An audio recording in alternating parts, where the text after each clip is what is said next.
కిషన్ రెడ్డి గారు, మీరు ఒక బాధ్యత గల సెంట్రల్ క్యాబినెట్ మినిస్టర్.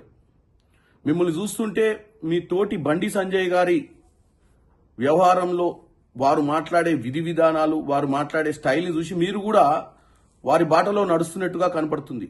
ఎందుకంటే నిన్న భారతదేశం ఎప్పుడైతే కప్పు గెలిచిందో రాష్ట్ర వ్యాప్తంగా కూడా ప్రజలు సెలబ్రేట్ చేసుకుంటున్నారు.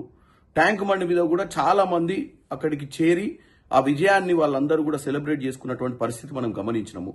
ఒక్క దిల్సుఖ్ నగర్ ప్రాంతంలో లా అండ్ ఆర్డర్ని కంట్రోల్ చేయడానికి తీసుకున్నటువంటి పోలీస్ చర్యలను తప్పుపడుతూ రాష్ట్ర ప్రభుత్వానికి క్రికెట్ గెలవడం మీద ఇంట్రెస్ట్ లేదని ఏదైనా దుష్ప్రచారం చేస్తున్నారో దాన్ని పట్టి చూస్తే మీరు ఒక బాధ్యత గల వ్యక్తిగా ఉండి కూడా కాంగ్రెస్ పార్టీపై దుష్ప్రచారం చేయడంలో భాగస్వామ్యం తీసుకోవడాన్ని తప్పుపడుతున్నాను. మీరంటే మాకు చాలా గౌరవం, మా పార్లమెంట్ సభ్యులందరికీ.